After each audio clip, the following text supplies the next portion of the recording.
آسما شیرازی کا ایک کالم ہے آخری لڑائی کئی امتحان باقی ہیں، جس میں وہ کہتی ہیں کہ یہ کاشت کا موسم ہے اور کاشت بھی اس فصل کی جس کا بیج بے اعتباری کے موسم میں بویا گیا تھا۔ ہائیبرڈ کاشتکاری کے اس عجب نمونے میں بیج بونے سے پہلے کھلیان کاٹنے اور بور آنے سے قبل پتھر مارنے کا اصول کار فرما تھا۔ یہ رواج ہو تو کاشت آسان نہیں ہوتی، امتحان بن جاتی ہے۔ حالات دیکھ کر اندازہ ہو رہا ہے کہ چند برس قبل تیار کیے جانے والے ہائیبرڈ رجیم کے ایک صفحے کی آخری تحریر کو انجام بالخیر کے بغیر ادھورا چھوڑا گیا۔ یہ الٹی ہو گئیں سب تدبیریں۔ اس بارے میں مصنف نے نہ تو کوئی اشارہ دیا اور نہ ہی کوئی کنایا۔ مصنف کی تحریر میں آغاز تو تھا، انجام سمجھ نہیں آیا یا کسی اور کتاب کے لیے ادھورا چھوڑ دیا گیا۔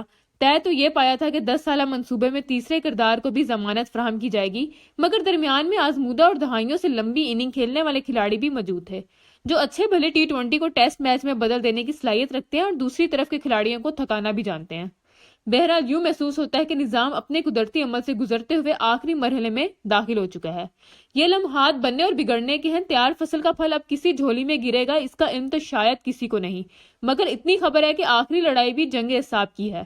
8 مارچ 2022 کو ملکی سیاسی تاریخ کے انوکھے باب کا آغاز ہوا۔ عمران خان کے خلاف تحریک عدم اعتماد نے ڈرامائی اور ہیجانی صورت اختیار کی، جسے روکنے کے لیے بیرونی مداخلت اور امریکی سازشی بیانیہ ڈنکے کی چوٹ پر پیٹا گیا۔ اسمبلی ٹوٹی، غداری کے الزامات لگے اور سازشی تھیوریوں کے بیچ کپتان کو گھر جانا پڑا اور پھر حکمران اتحاد معاشی گرداب میں ایسا الجھا کہ غیر مقبول عمران خان مقبولیت کے بام عروج پر پہنچ گئے۔ بظاہر جیتی ہوئی سیاسی جماعتیں جیت کر بھی ناکام محسوس ہونے لگی۔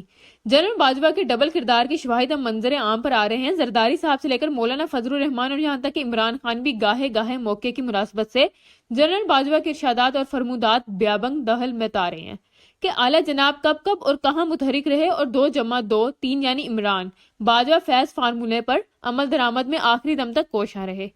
توسیع، توجیہ اور تعمیل کے اس منصوبے میں 2/3 اکثریت اور پھر ایجنڈے کی کارروائی پر بقیہ عمل درآمد بظاہر طویل منصوبہ بندی کا حصہ تھا۔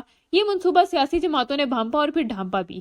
اس پہلے مرحلے میں حکمران اتحاد کامیاب ہوا۔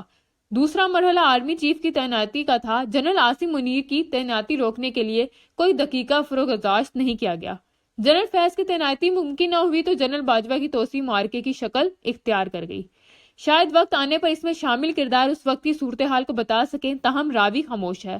بہر کیف دھرنے، مظاہرے، جلوس اور احجام سے بھرپور اس ڈرامہ سیریل کی دوسری قسط کا انجام سیاسی جماعتوں کی کامیابی جنرل عاصم کی تعیناتی کے ساتھ اختتام پذیر ہوا۔ اب 2/3 اکثریت کی فصل کاشت کرنے کا آخری موقع اسمبلیوں کی تحلیل اور وقت سے پہلے 2 اسمبلیوں کے فیصلہ کن انتخاب کا مرحلہ تھا۔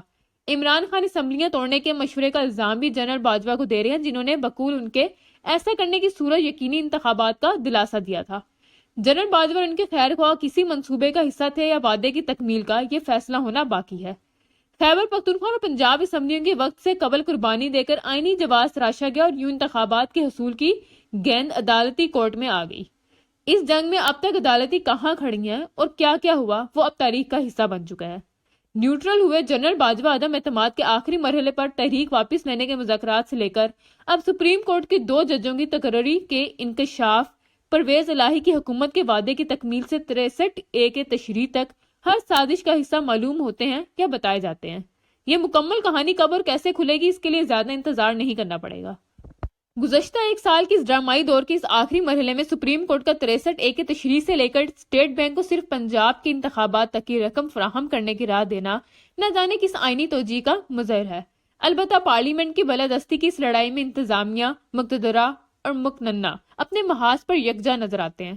سنہ 2018 کے انتخابات سے قبل مقتدرہ اور عدلیہ کا مشترکہ محاذ اور اس کے بطن سے جنم لینے والی ایک صفحے کی حکومت کو سیاسی جماعتوں کا مشترکہ سیاسی حکمت عملی نے کافی حد تک ناکام بنایا۔ البتہ عوام کے محاذ پر سیاسی جماعتوں کے اعتماد کو زبردستی ٹھیس پہنچی ہے۔ مہنگائی کی چکی اور اس چکی میں پھنسنے والے عوام نظام سے مایوس ہو رہے ہیں۔ ہو سکتا ہے کہ عدلیہ سے موجودہ محاذ آرائی پارلیمان جیت جائے، تاہم سیاستدان عوام کے مفادات کے لیے یہ جنگ کیسے جیتیں گے، اس کے لیے ابھی کئی امتحان باقی ہیں۔